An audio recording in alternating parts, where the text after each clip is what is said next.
Thank you. All right. Let's bring this to order here.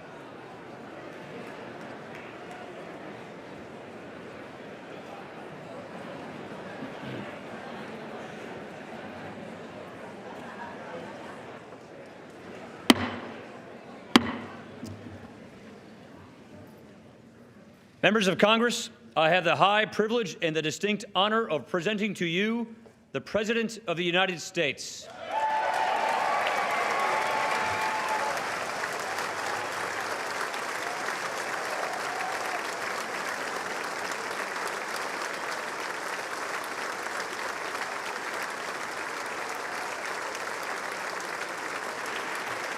Thank you.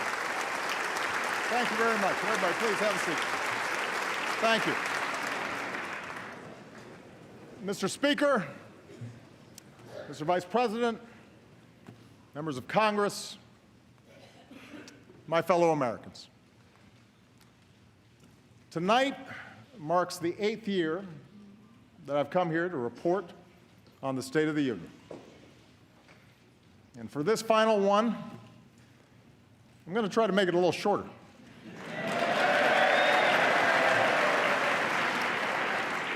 I know some of you are anxious to get back to Iowa.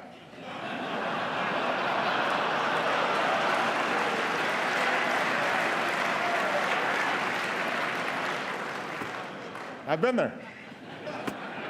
I'll be shaking hands afterwards if you want some tips.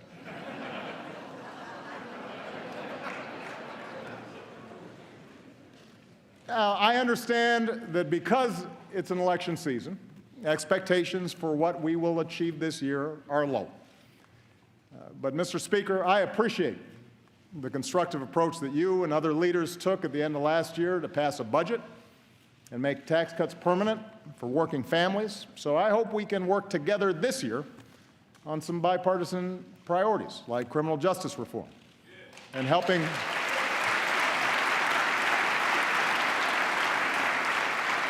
people who are battling prescription drug abuse and heroin abuse.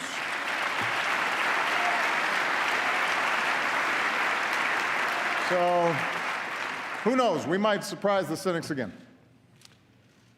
But tonight, I want to go easy on the traditional list of proposals for the year ahead. Don't worry, I've got plenty. From helping students learn to write computer code to personalizing medical treatments for patients. And I will keep pushing for progress on the work that I believe still needs to be done. Fixing a broken immigration system. Protecting our kids from gun violence. Equal pay for equal work. Paid leave. Raising the minimum wage. All these things still matter to hardworking families. They're still the right thing to do. And I won't let up until they get done. But for my final address to this chamber, I don't want to just talk about next year. I want to focus on the next 5 years, the next 10 years, and beyond. I want to focus on our future.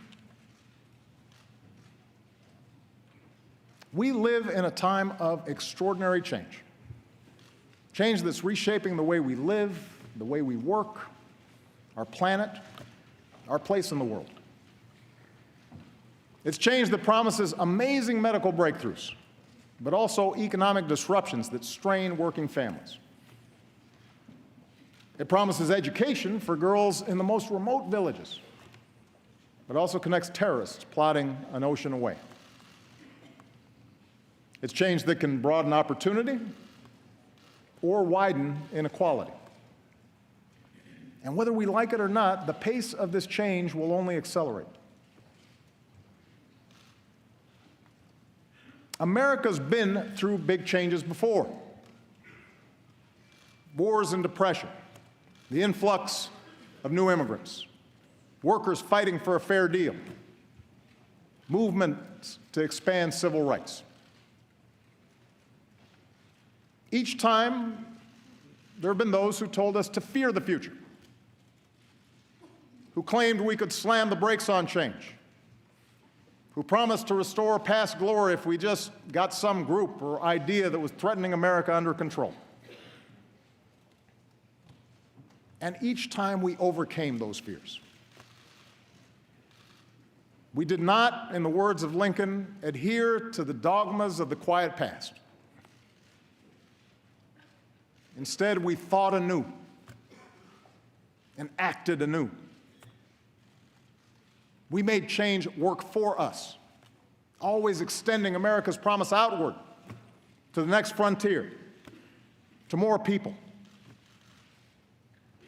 And because we did, because we saw opportunity where others saw peril, we emerged stronger and better than before. What was true then can be true now. Our unique strengths as a nation, our optimism and work ethic, our spirit of discovery, our diversity, our commitment to rule of law. These things give us everything we need to ensure prosperity and security for generations to come. In fact, it's in that spirit that we have made progress these past 7 years.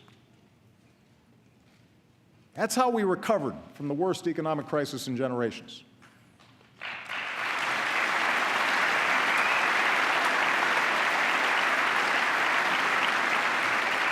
That's how we reformed our healthcare system and reinvented our energy sector.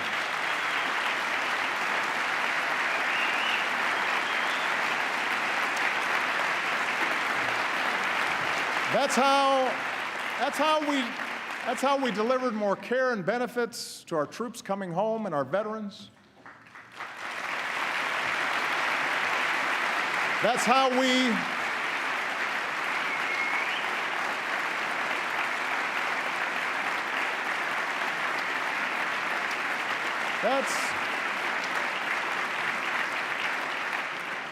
we secured the freedom in every state to marry the person we love.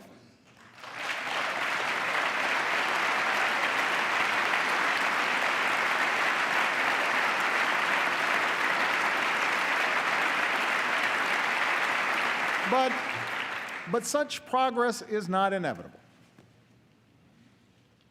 It's the result of choices we make together. And we face such choices right now. Will we respond to the changes of our time with fear, turning inward as a nation, turning against each other as a people? Or will we face the future with confidence in who we are, in what we stand for, and the incredible things that we can do together? So let's talk about the future. And 4 big questions that I believe we as a country have to answer, regardless of who the next president is or who controls the next Congress. First, how do we give everyone a fair shot at opportunity and security in this new economy?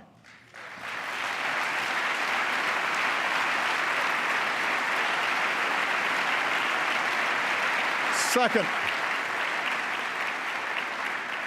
how do we make technology work for us and not against us, especially when it comes to solving urgent challenges like climate change?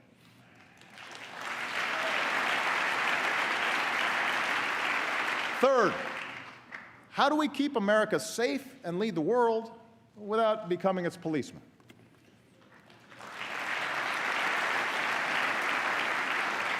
And finally, how can we make our politics reflect what's best in us and not what's worst?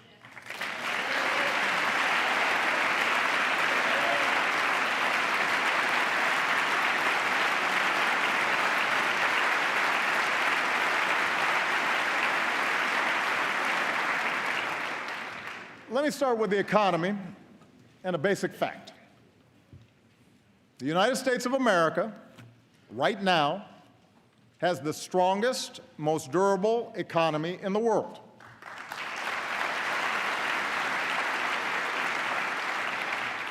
We're in the middle of the longest streak of private sector job creation in history.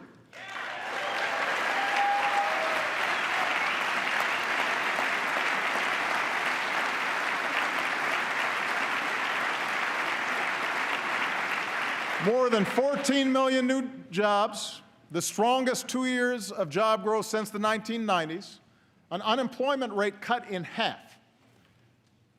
Our auto industry just had its best year ever.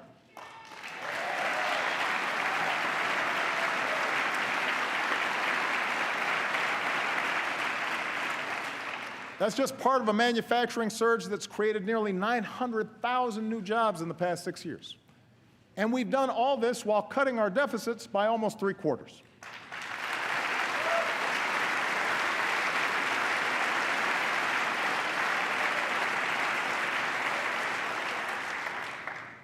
Anyone claiming that America's economy is in decline is peddling fiction. Now,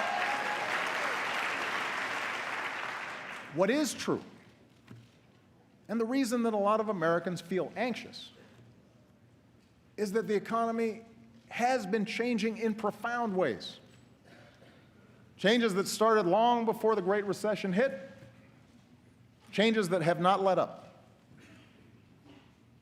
Today, technology doesn't just replace jobs on the assembly line, but any job where work can be automated. Companies in a global economy can locate anywhere, and they face tougher competition.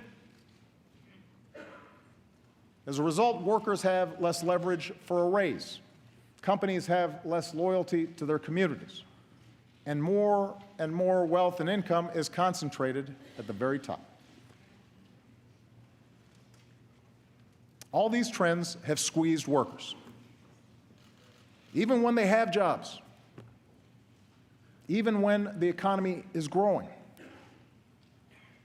It's made it harder for a hard-working family to pull itself out of poverty, harder for young people to start their careers, tougher for workers to retire when they want to. And although none of these trends are unique to America, they do offend our uniquely American belief that everybody who works hard should get a fair shot. For the past 7 years,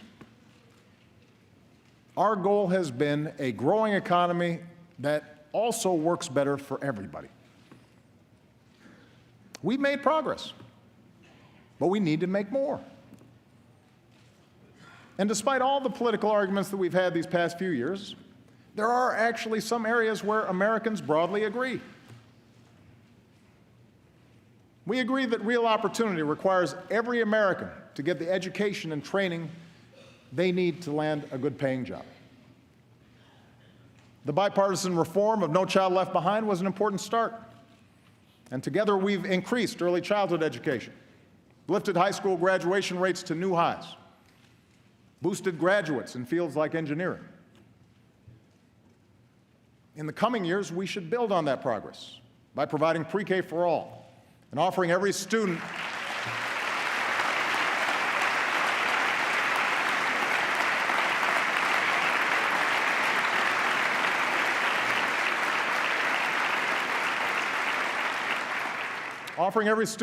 the hands-on computer science and math classes that make them job ready on day one.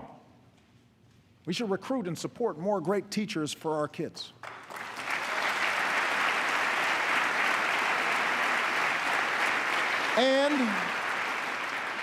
And we have to make college affordable for every American.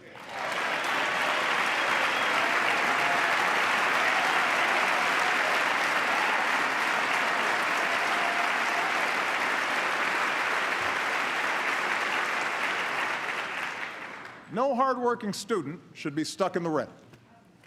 We've already reduced student loan payments to 10% of a borrower's income, and that's good. But now we've actually got to cut the cost of college.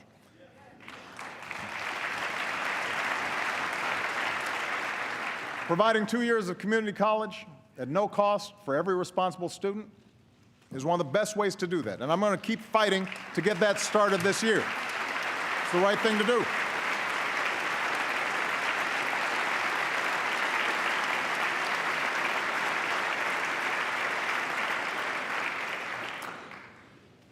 But a great education isn't all we need in this new economy. We also need benefits and protections that provide a basic measure of security. It's not too much of a stretch to say that some of the only people in America who are going to work the same job in the same place with a health and retirement package for 30 years are sitting in this chamber.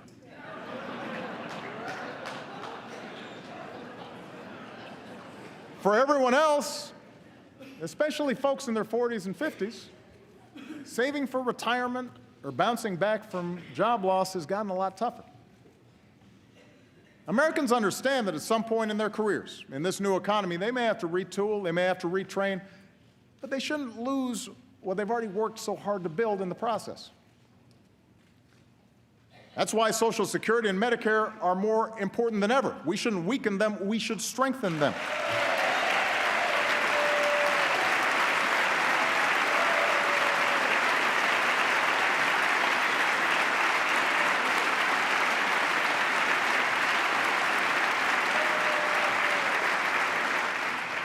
And for Americans short of retirement, basic benefits should be just as mobile as everything else is today. That, by the way, is what the Affordable Care Act is all about. It's about filling the gaps in employer-based care so that when you lose a job, or you go back to school, or you strike out and launch that new business, you'll still have coverage. Nearly 18 million people have gained coverage so far. And in the process,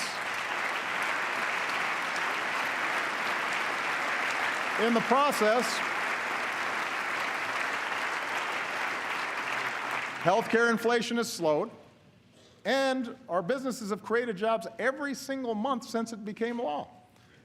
Now, I'm guessing we won't agree on healthcare anytime soon. But, oh, applause right there. Just a guess. But there should be other ways parties can work together to improve economic security. Say a hardworking American loses his job. We shouldn't just make sure that he can get unemployment insurance. We should make sure that program encourages him to retrain for a business that's ready to hire him. If that new job doesn't pay as much, there should be a system of wage insurance in place so that he can still pay his bills. And even if he's going from job to job, he should still be able to save for retirement and take his savings with him. That's the way we make the new economy work better for everybody. I also know Speaker Ryan has talked about his interest in tackling poverty. America is about giving everybody willing to work a chance, a hand up. And I'd welcome a serious discussion about strategies we can all support, like expanding tax cuts for low-income workers who don't have children.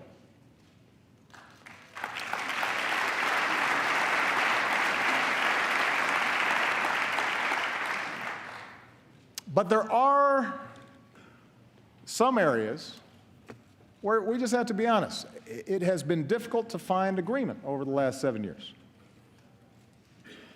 And a lot of them fall under the category of what role the government should play in making sure the system's not rigged in favor of the wealthiest and biggest corporations.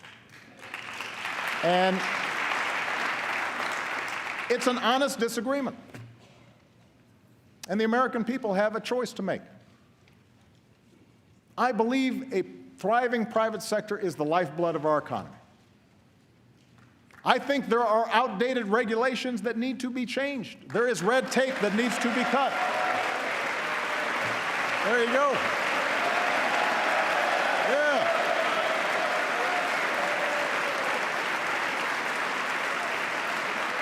See?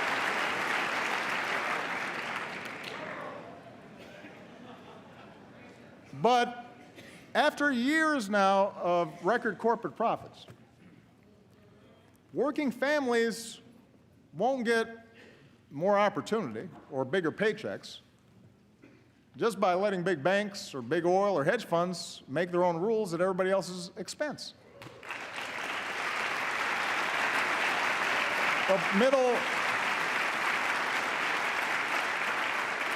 Middle-class families are not going to feel more secure because we allowed a tax on collective bargaining to go unanswered. Food stamp recipients did not cause the financial crisis. Recklessness on Wall Street did.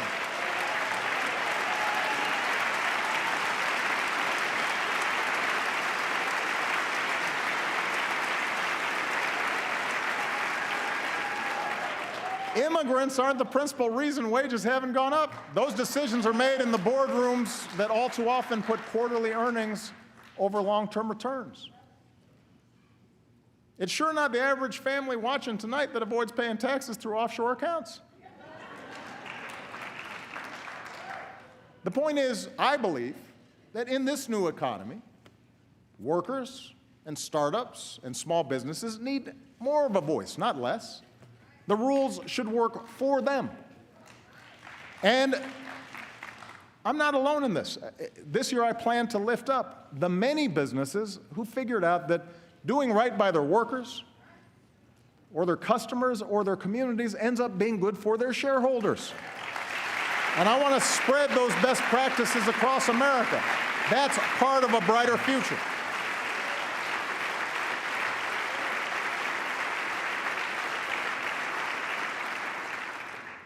In fact, it turns out many of our best corporate citizens are also our most creative. And this brings me to the second big question we as a country have to answer. How do we reignite that spirit of innovation to meet our biggest challenges? 60 years ago, when the Russians beat us into space, we didn't deny Sputnik was up there. We didn't argue about the science or shrink our research and development budget. We built a space program almost overnight, and 12 years later, we were walking on the moon.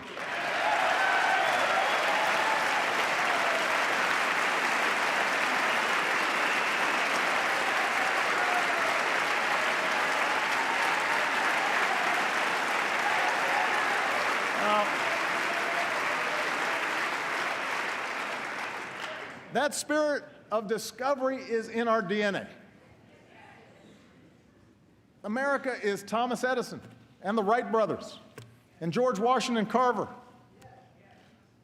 America is Grace Hopper and Katherine Johnson and Sally Ride. America is every immigrant and entrepreneur from Boston to Austin to Silicon Valley racing to shape a better future. That's who we are. And over the past 7 years, we've nurtured that spirit.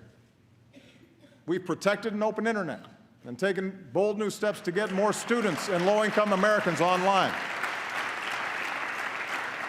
We've launched next-generation manufacturing hubs and online tools that give an entrepreneur everything he or she needs to start a business in a single day. But we can do so much more. You know, last year, Vice President Biden said that with a new moonshot, America can cure cancer. Last month, he worked with this Congress to give scientists at the National Institutes of Health the strongest resources that they've had in over a decade. Well,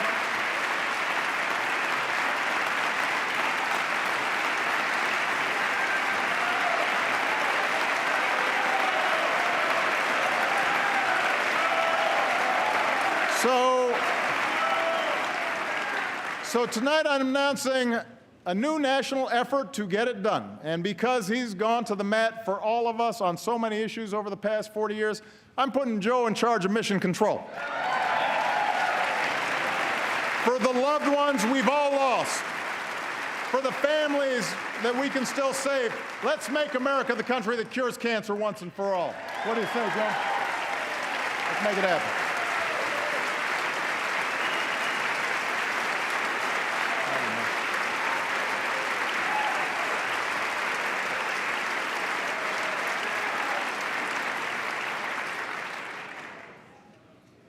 Now, medical research is critical.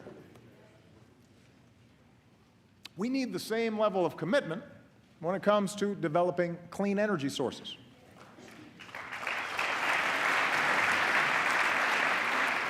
Look, if anybody still wants to dispute the science around climate change, have at it. You will be pretty lonely because you'll be debating our military, most of America's business leaders, the majority of the American people, almost the entire scientific community, and 200 nations around the world who agree it's a problem and intend to solve it. But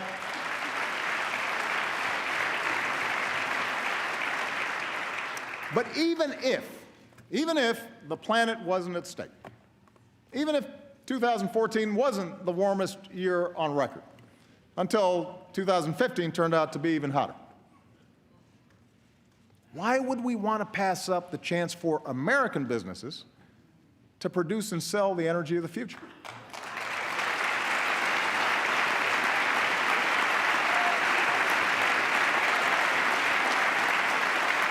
Listen, 7 years ago, we made the single biggest investment in clean energy in our history. Here are the results. In fields from Iowa to Texas, wind power is now cheaper than dirtier conventional power.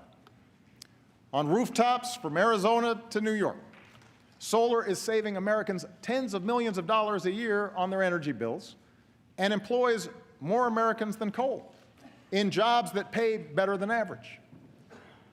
We're taking steps to give homeowners the freedom to generate and store their own energy, something, by the way, that environmentalists and Tea Partiers have teamed up to support. And meanwhile, we've cut our imports of foreign oil by nearly 60% and cut carbon pollution more than any other country on earth.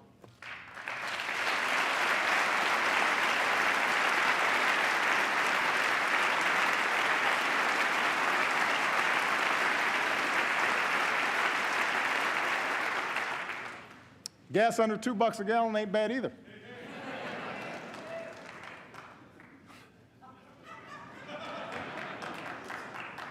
Now we've got to accelerate the transition away from old, dirtier energy sources.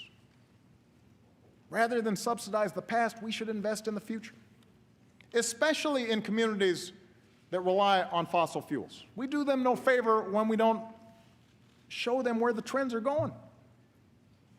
And that's why I'm going to push to change the way we manage our oil and coal resources so that they better reflect the cost they impose on taxpayers and our planet. And that way we put money back into those communities and put tens of thousands of Americans to work building a 21st century transportation system.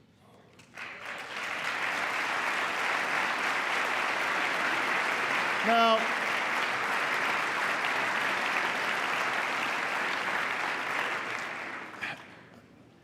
none of this is going to happen overnight. And yes, there are plenty of entrenched interests who want to protect the status quo. But the jobs we'll create, the money we'll save, the planet we'll preserve, that is the kind of future our kids and our grandkids deserve. And it's within our grasp. Now, climate change is just one of many issues where our security is linked to the rest of the world. And that's why the third big question that we have to answer together is how to keep America safe and strong without either isolating ourselves or trying to nation build everywhere there's a problem. I told you earlier, all the talk of America's economic decline is political hot air.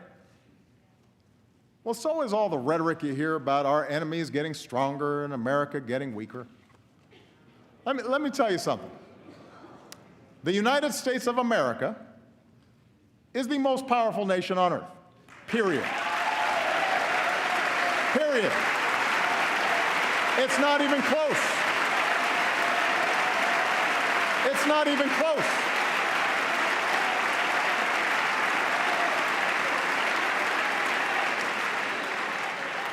It's not even close. We spend more on our military than the next 8 nations combined.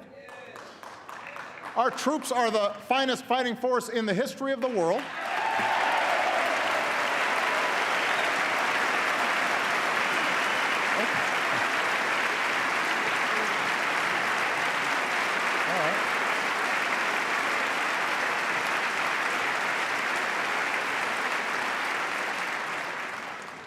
No nation attacks us directly or our allies because they know that's the path to ruin.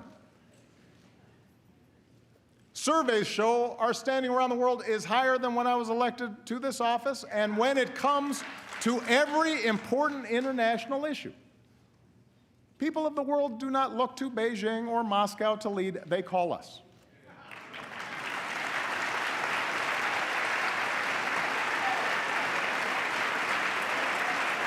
So,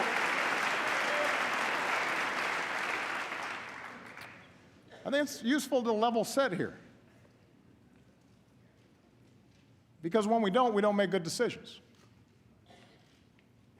Now, as someone who begins every day with an intelligence briefing, I know this is a dangerous time. But that's not primarily because of some looming superpower out there, and it's certainly not because of diminished American strength. In today's world, we're threatened less by evil empires and more by failing states. The Middle East is going through a transformation that will play out for a generation, rooted in conflicts that date back millennia. Economic headwinds are blowing in from a Chinese economy that is in significant transition. Even as their economy severely contracts, Russia is pouring resources in to prop up Ukraine and Syria, client states that they saw slipping away from their orbit. And the international system we built after World War II is now struggling to keep pace with this new reality. It's up to us, the United States of America, to help remake that system. And to do that well, it means that we've got to set priorities. Priority number one is protecting the American people and going after terrorist networks.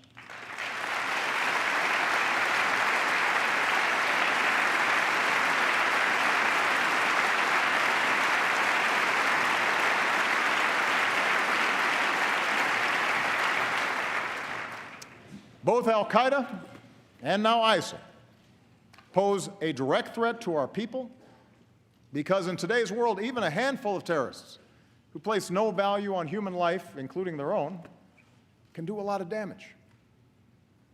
They use the internet to poison the minds of individuals inside our country. Their actions undermine and destabilize our allies. We have to take them out. But as we focus on destroying ISIL, over-the-top claims that this is World War III just play into their hands. Masses of fighters on the back of pickup trucks, twisted souls plotting in apartments or garages, they pose an enormous danger to civilians. They have to be stopped. But they do not threaten our national existence. That is the story ISIL wants to tell. That's the kind of propaganda they use to recruit. We don't need to build them up to show that we're serious.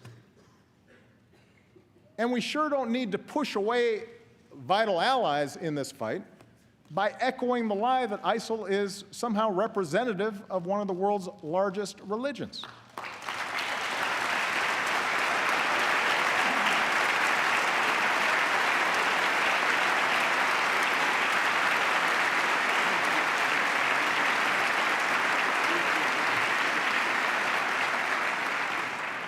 We just need to call them what they are, killers and fanatics who have to be rooted out, hunted down, and destroyed.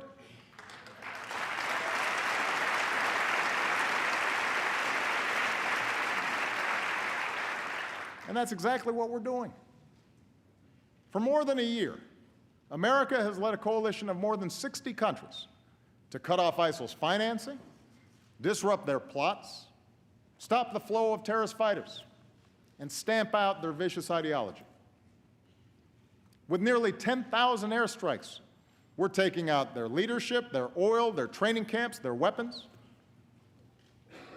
We're training, arming, and supporting forces who are steadily reclaiming territory in Iraq and Syria.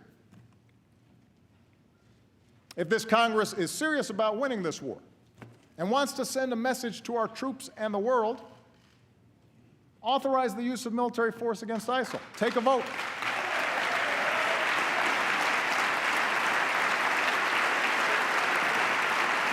Take a vote.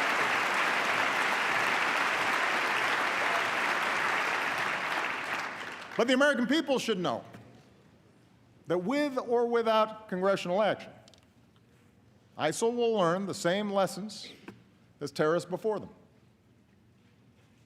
If you doubt America's commitment, or mine, to see that justice is done, just ask Osama bin Laden.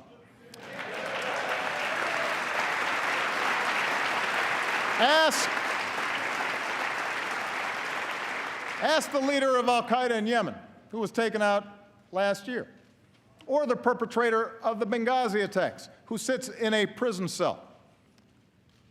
When you come after Americans, we go after you. And it may take time, but we have long memories, and our reach has no limits.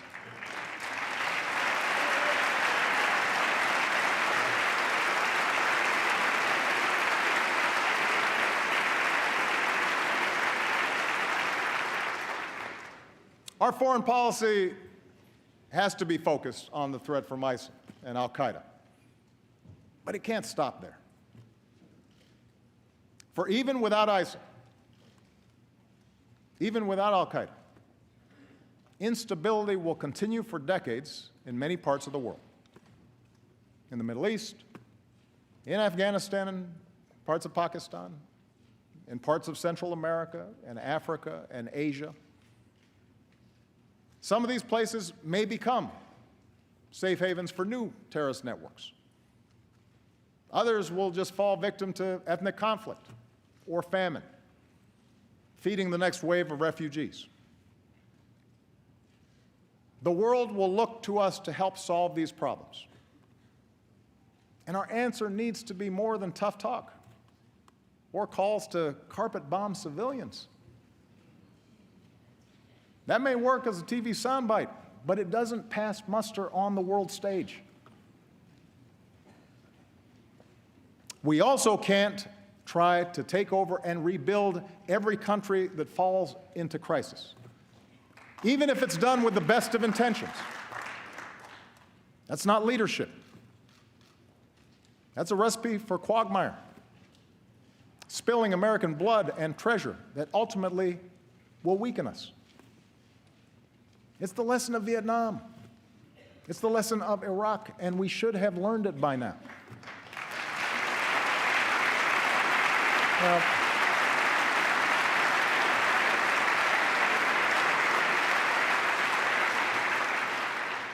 fortunately, there is a smarter approach, a patient and disciplined strategy that uses every element of our national power. It says America will always act, alone if necessary, to protect our people and our allies.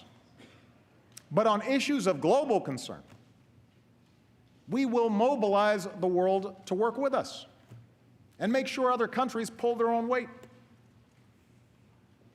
That's our approach to conflicts like Syria, where we're partnering with local forces and leading international efforts to help that broken society pursue a lasting peace.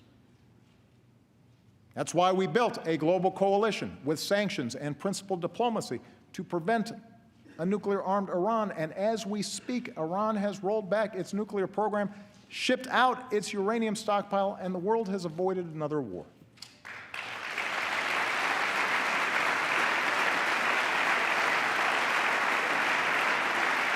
That's how we stopped the spread of Ebola in West Africa.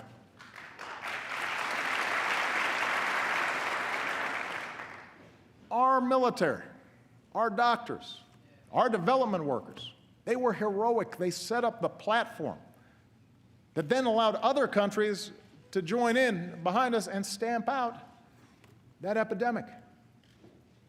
Hundreds of thousands, maybe a couple million lives were saved. That's how we forged a Trans-Pacific Partnership to open markets and protect workers and the environment and advance American leadership in Asia. It cuts 18,000 taxes on products made in America, which will then support more good jobs here in America. With TPP, China does not set the rules in that region, we do. You want to show our strength in this new century? Approve this agreement. Give us the tools to enforce it. It's the right thing to do.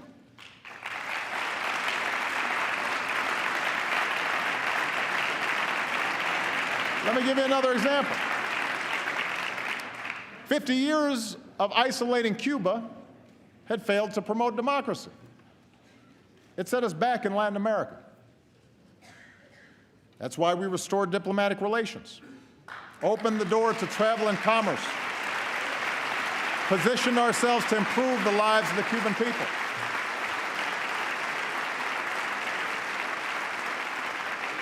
So if you want to consolidate our leadership and credibility in the hemisphere, recognize that the Cold War is over. Lift the embargo.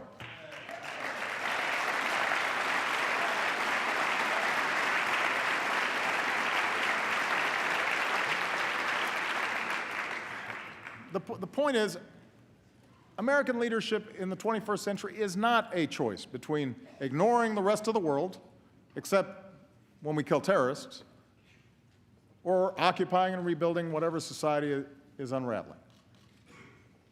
Leadership means a wise application of military power and rallying the world behind causes that are right. It means seeing our foreign assistance as a part of our national security, not something separate, not charity. When we lead nearly 200 nations to the most ambitious agreement in history to fight climate change, yes, that helps vulnerable countries, but it also protects our kids. When we help Ukraine defend its democracy, or Colombia resolve a decades-long war, that strengthens the international order we depend on. When we help African countries feed their people and care for the sick, it's the right thing to do, and it prevents the next pandemic from reaching our shores. You know, right now we're on track to end the scourge of HIV/AIDS. That's within our grasp. And we have the chance to accomplish the same thing with malaria, something I'll be pushing this Congress to fund this year.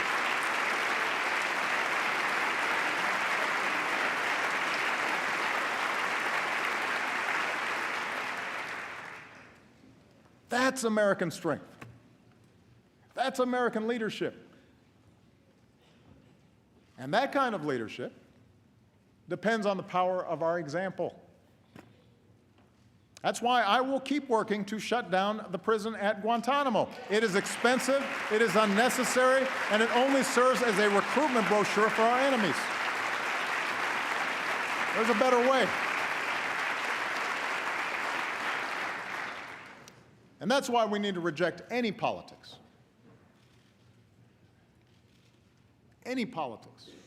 that targets people because of race or religion. Let me just say this.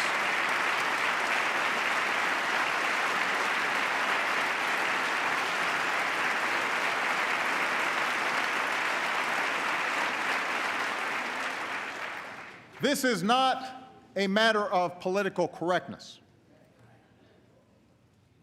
This is a matter of understanding just what it is that makes us strong. The world respects us not just for our arsenal. It respects us for our diversity and our openness and the way we respect every faith. His Holiness Pope Francis told this body, from the very spot that I'm standing on tonight, that to imitate the hatred and violence of tyrants and murderers is the best way to take their place. When politicians insult Muslims, whether abroad or our fellow citizens, when a mosque is vandalized or a kid is called names, that doesn't make us safer. That's not telling it what telling it like it is, it's just wrong. It diminishes us in the eyes of the world. It makes it harder to achieve our goals. It betrays who we are as a country.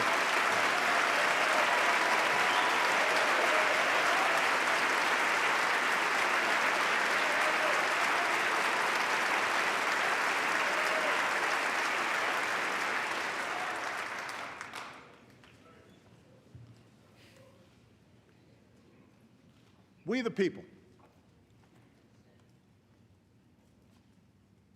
Our Constitution begins with those three simple words. Words we've come to recognize mean all of the people, not just some. Words that insist we rise and fall together. That's how we might perfect our union. And that brings me to the fourth and maybe most important thing that I want to say tonight. The future we want, all of us want.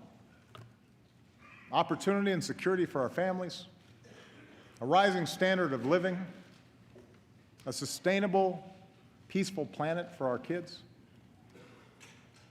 All that is within our reach. But it will only happen if we work together. It will only happen if we can have rational, constructive debates. It will only happen if we fix our politics. A better politics doesn't mean we have to agree on everything. This is a big country. Different regions, different attitudes, different interests. That's one of our strengths, too. Our founders distributed power between states and branches of government and expected us to argue, just as they did, fiercely, over the size and shape of government, over commerce and foreign relations, over the meaning of liberty and the imperatives of security.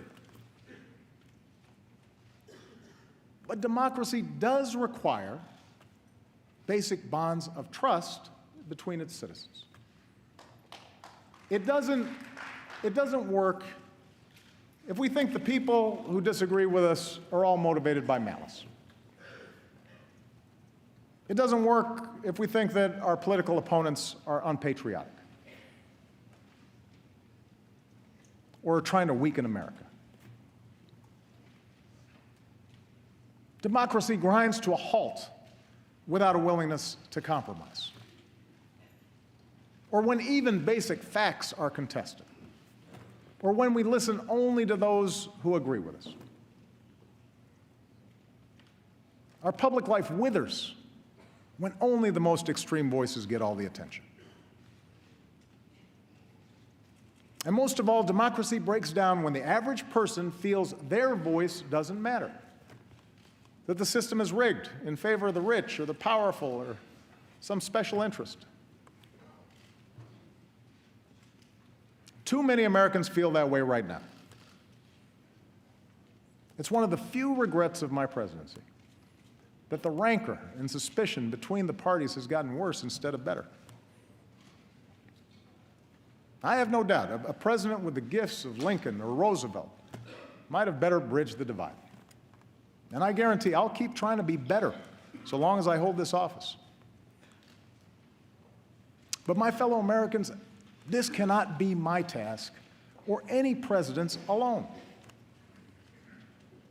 There are a whole lot of folks in this chamber, good people, who would like to see more cooperation, would like to see a more elevated debate in Washington, but feel trapped by the imperatives of getting elected,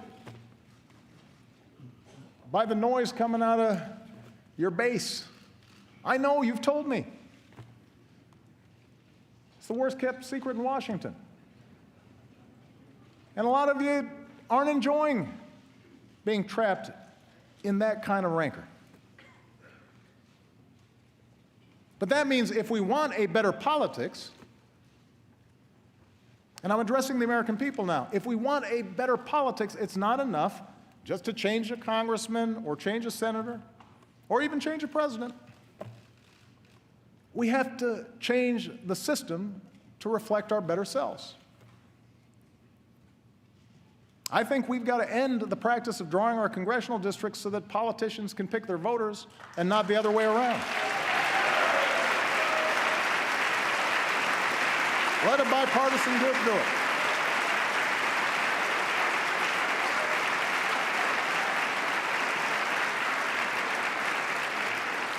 I believe we've got to reduce the influence of money in our politics so that a handful of families or hidden interests can't bankroll our elections.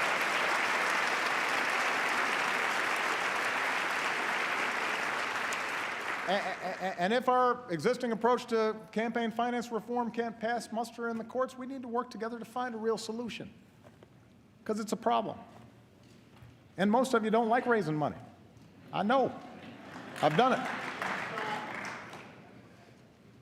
We've got to make it easier to vote, not harder.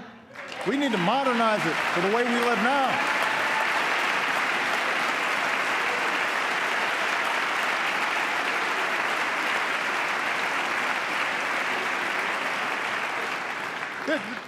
This is America. We want to make it easier for people to participate. And over the course of this year, I intend to travel the country to push for reforms that do just that. But I can't do these things on my own. Changes in our political process, in not just who gets elected, but how they get elected, that will only happen when the American people demand it. It depends on you. That's what's meant by a government of, by and for the people.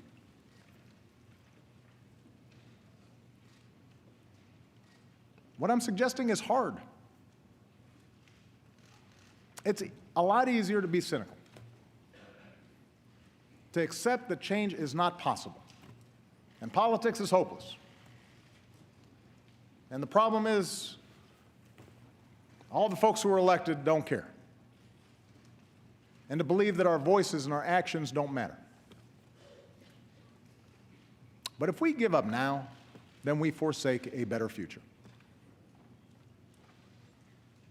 Those with money and power will gain greater control over the decisions that could send a young soldier to war, or allow another economic disaster, or roll back the equal rights and voting rights that generations of Americans have fought, even died to secure.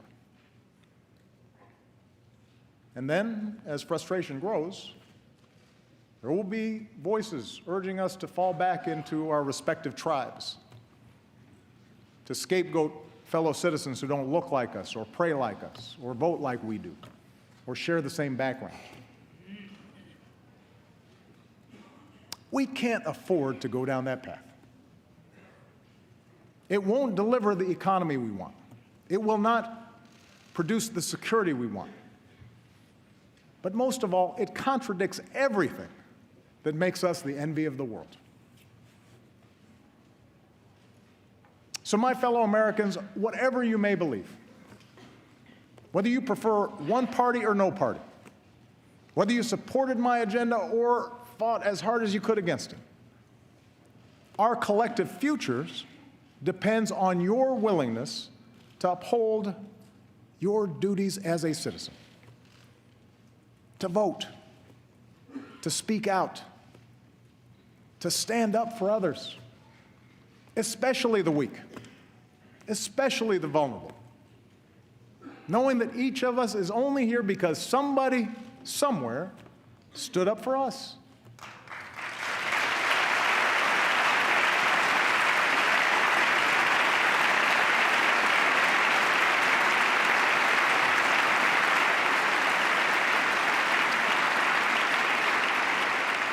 We need every American to stay active in our public life, and not just during election time, so that our public life reflects the goodness and the decency that I see in the American people every single day. It is not easy. Our brand of democracy is hard.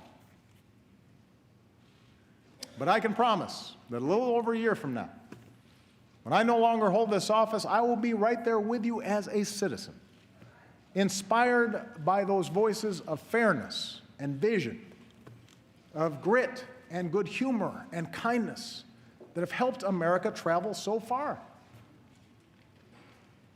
Voices that help us see ourselves not first and foremost as black or white or Asian or Latino, not as gay or straight, immigrant or native born, not Democrat or Republican, but as Americans first, bound by a common creed. Voices Dr. King believed would have the final word. Voices of unarmed truth and unconditional love. And they're out there, those voices.